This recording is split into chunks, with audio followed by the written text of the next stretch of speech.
Kang Eric Amaro kay di adiri magigalay perti daganang syabo. Mukabat nig mga 600 million kapin. Sa illegal nga drogas gisunog sa PDEA 7 Dias Cosmopolitans Maydan Hungkira. Wa baka magigalay aso ani baga kay igsonan ni Losol kay ba sino niya magigala o nga. Tabunan baga insakto nang kinini ang ba dia bagigala sa asuhanan be kini bagigala mga syabo nakuha sa taga PDEA no ilan ning ipresenta sa media o nya pagkauman dauban no adto ni dauban magigala sa kanang lugar nga adto ra pud ikrimit magigala ang mga tao no ato i-check ang report ni Eric Amaro kalabot ani XFM Police Report. Police Report. Katropaga Eric, mga kagalaan kapin sa 676 milyones, no? 676 million pesos ngay na kantidad sa ginading drogas ang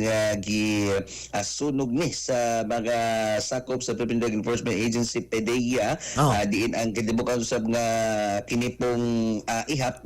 balot sa kinipog ginading drogas ngay mga kuani sukat pa ni natong 2017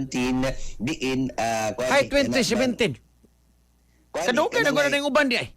nay uban ni nga karon pa baguhay pa lang na hatagan og kana bang court order nga pwede na siya sunugon. So morning ang kinitibukan nga kantidad 676 million 659,213 pesos and 84 centavos illegal nga drogas ngay gisunog pinagi sa thermal destruction no o mas gilada nga incinerator or kinibag crematorium chamber. Dito lagi ni sunugon nga gatos tao pagkanto sa kananaang tao nga patay nga adto pud ikremit no? Mao ra ba? Sakto na katrobang Eric mga kaigalan nga kuani grabe ni ka kuan po da kining init mga 1,000 degrees ang kinipong giniton matud pa sa may tabo sa syabo nga inig ka kuan ini karon init malanay siya unya pagkauman ablihan pagbalik ipakita sa media unya ipakita dito nawagtang gyud usa dili na naay mga instances ngayon nga ighuman ipakita nga wa na dito na sunog kay tungod sa matud pa kainiton ngay ang iyang mga kanabang structures mawagtang ni mahilis sa katong Eric mga kailangan nga wa na siya kana pang mga katong illegal substance nga pwede pang magamit ma-recycle kanabang kuan ngay no limpyo gyud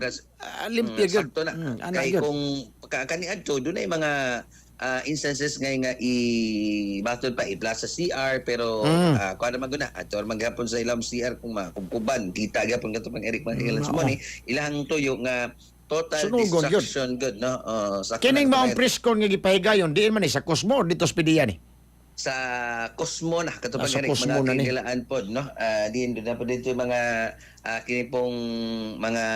pinasidugang dinapit katupang Eric gani agsaksiyan namong seremonyas ni PDEA Director General Undersecretary Isagani Neris no naglakip sa mga gisunog katupang Eric kining 99 million nga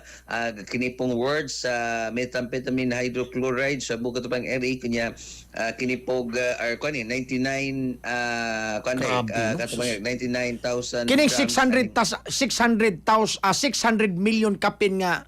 syabo katropang Eric puros gud ni syabo or apil ang marijuana ani or sa panang uban nga mga illegal substance na ay kuan pod katupang Eric 2,539 grams of marijuana 8.4 milliliters of nambulpine hydrochloride unya na po 18.18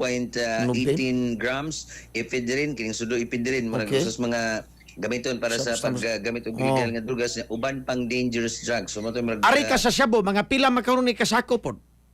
kani katupang Eric mga almost 100 kilos nga ang syabo drugas grabe so no 99.450 grams so almost one sack so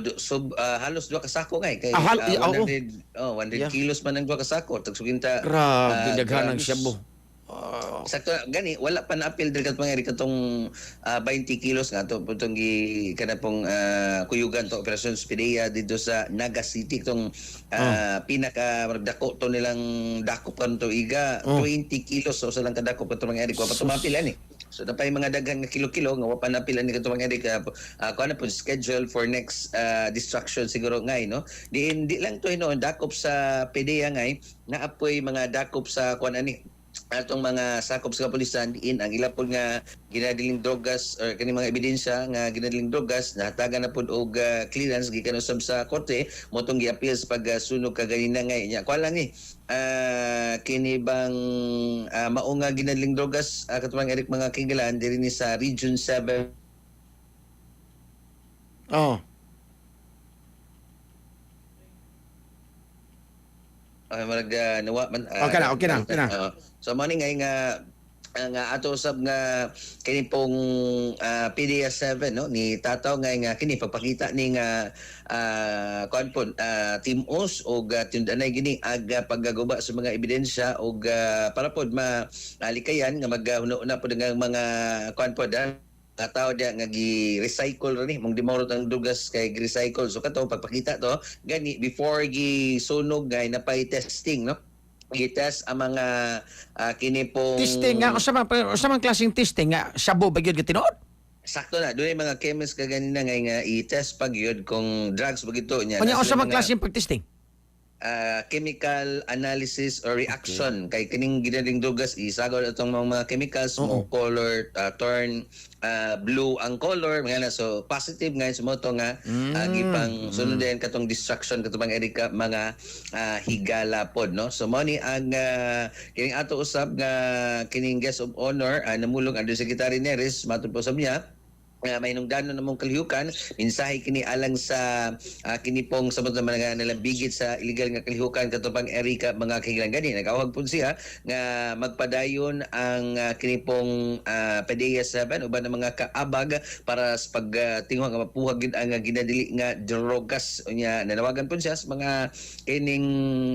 concerned citizen no i-report kanto sa mga tungdang otoridad kung doon sa mga impormasyon nga makatabang po sa kining pagpuhag sa ginadiling drogas aron mapanalipdan aga pamilya, komunidad batok sa kinipong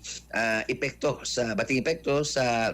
pagkuyanap sa ginadiling nga drogas katupang Eric mga kahigalan. So far ngayon mo ito kasikas gikan sa kining destruction of illegal drugs nga gilusad sa gipanglahan sa Philippine Drug Enforcement Agency PDEA 7. Mga katropa para permitting uptake lag si kondisyon may paginyong siyupon kape nga Santo Plus Group mga saging naman sa Yeswealth Incorporated. The more you drink ani o suyop mga kahigalan mas magka-healthy mo kay tambal ni nga kape. Dunay kamunggay, mangosteen og soya powder. Alang sa Negosong Pilipino para sa Pilipinas ng katropa Eric Amaro XFM News. XFM Report. Santon Plus Gold, mapalit sa mga butika sa inyong lugar.